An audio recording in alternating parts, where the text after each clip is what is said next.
Hello everyone, it's that college football guy. Here another video. I had a moment where I had to put my sunglasses on because the sun was like right here, but now it's not. It's really early in the morning here in Fremont, Indiana. They're unloading my truck right now. It's getting to be a bit of a mess, but yeah, it's a little crazy this morning. But this story actually broke a few days ago, I think earlier this week, last week I should say, and it has a lot to do with NIL. It kind of got lost in the shuffle. Like, a lot of people didn't get it. And I'm like, this actually is a lot more important than you think it is. But a lot of people did. I have not heard very much talk about it. About the title, I think it's about updating NIL legislation. As you saw in the title of the video, Florida Updates NIL legislation. Is this the future of college football and NIL? Well,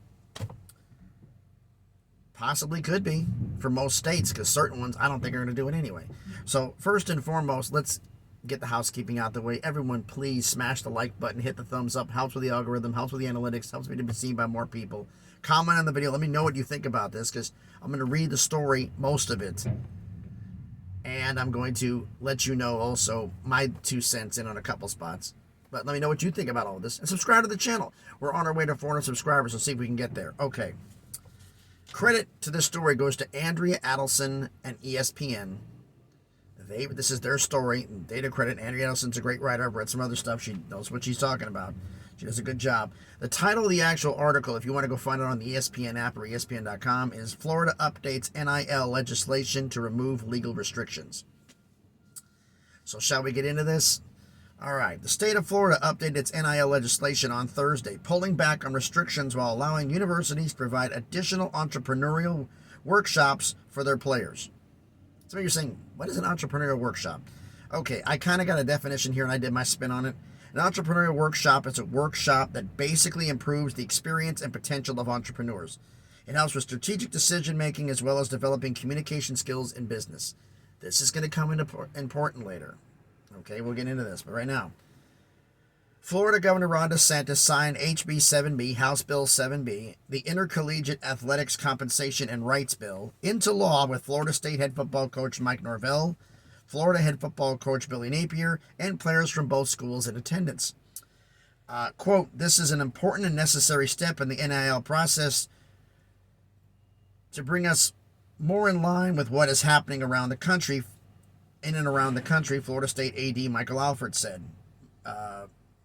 Mr. Alford continues, we will always make what is best for the student-athlete a top priority. End quote. All right. Among the biggest changes, here we go. Quote, schools, teams, and coaches will be allowed to help facilitate deals for players. And I also find somebody, hey, coach, I could throw some money for your guy, man. Can you, nudge him this way and talk to his agent? Come over here, send him this way. We can get him a lot of money, coach. It's a start formally in law. So be prepared if you weren't ready for it, like it isn't already happening already, folks. Come on, let's be real. Okay.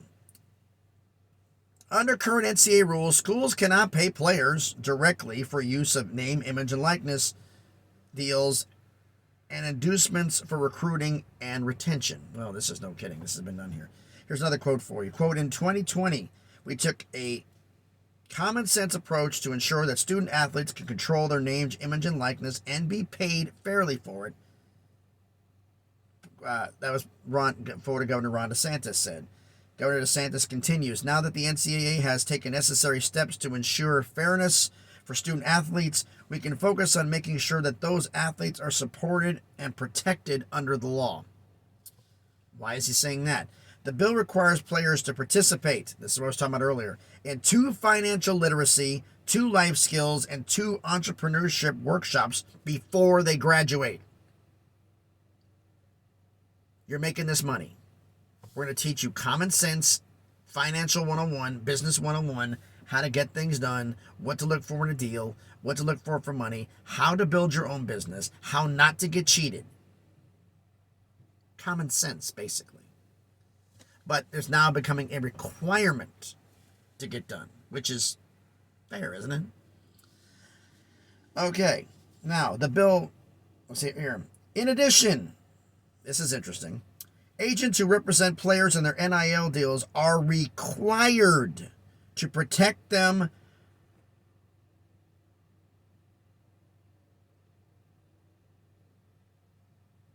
from unauthorized and exploitative use of their NIL or their right to publicly. In other words, if someone screws over the NIL, the agent's at fault. Somebody screws the player's NIL, the agent's at fault, and the agent will be banned passively suspended or not allowed to do business in a state, maybe. I don't know how this is going to work. None of that was disclosed. I'm just spitballing here. Coaches in schools. Here's an interesting. Coaches in schools are not liable for any damages a player's ability to use their NIL as it's okay. Coaches, I kind of screwed up how I wrote this, so I don't have to do it in my own head. Coaches, I was trying to get this done fast. Coaches in schools are not liable for any damages to a player's ability to get NIL money as a result of their decisions. Player screws up, doesn't get playing time, doesn't get anything because of their performance, and it's coach's decision. This coach in the school can't get sued for it. So can't make a scapegoat. That was page 1 of this. Then we're on the second page. Quote, here we go again. Quote, we are thankful for the governor and the legislature for making this NIL bill a reality, Florida AD Scott Strickland said. AD Strickland continues, we can continue to be appreciative to all opportunities that our athletes have to be compensated for their name, image, and likeness. NIL is a key ingredient to the Gators' current and future success. I find that absolutely hilarious because, genius, if you would have had anything in place prior to this, Jane Rashada wouldn't be at Arizona State. He'd still be at Florida, wouldn't he? Just out of curiosity. That's just me. Florida becomes one of the first states to sign legislation into law in 2020. But because it was at the forefront, or the front end, I should say, of NIL, legislators put in guardrails to help protect universities and players from running up against NCAA rules, which is perfectly understandable. You don't want to stop things. It's going to cause them to have problems later on. You can't do this much so we don't butt up against it. In the views of many in the state, the guardrails ended up being too restrictive. Some states never passed NIL legislation, while others, such as Alabama, completely repealed their state laws and deferred to the guidance that the NCAA has put forward. And you wonder why certain people are saying that Coach Saban and Alabama are going to be up against it in recruiting, because they're not doing NIL in Alabama at all. We're getting great classes, but some of the guys we used to get are just not coming here. And it's kind of interesting. It says, yeah, because you're not paying NIL money. If you got two schools who are just the same, and Alabama's not the complete powerhouse of complete dominance, and I go to a school that's got a chance to win the championship too and get paid, you lost. This is my opinion, but since Coach Saban is most definitely old school, I don't think he wants NIL while he's there. He doesn't want to be part of the law. He doesn't want to have to deal with it. So he asked the legislatures to get it passed in legislation, repeal the state laws, so that way we don't have to deal with it, because he didn't want to have to deal with it. And Coach Saban is godlike in Alabama, to say the least. If he wants it, he gets it. So, yeah, I think once Coach Saban leaves, there may be a change in the state law.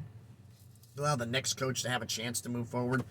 But for right now, there isn't any in Alabama. And that explains a lot, doesn't it? But I want to know what you think about this. What do you think about all of this here? We have basically law being passed that allows coaches to help players facilitate deals formally. They're probably doing it behind the scenes, I'm sure. No proof of that, of course, and this is just merely conjecture. But this formally allows them under the state law. Now, because this is a blueprint, because part of the deal is you have to do, hold on, let me pull this back here, this paper, because I wrote in the back of some old paperwork, are required, where is it at here? 2 financial literacy, 2 life skills, and 2 entrepreneurship workshops before they graduate. You're required to learn how to spend, how to take care of the money, how to do it in business, how to take care of yourself financially. And personally, for me, this kind of reminds me a little bit. I heard this and it kind of reminded me back to high school, which is way back when. I'm not going to say how long ago because I'm old. Older. Not old yet. But, excuse me. Basically, I had a government class senior year. We actually had, what was it, a trial 1 month out of the year. We had 6 weeks of government. The rest was life skills 101. How to get a checking account, how to do a credit card, how to get your driver's, things to do for your driver's license, how to fill out an apartment application to get your own place to live, how to get a job, interviews, common sense life 101.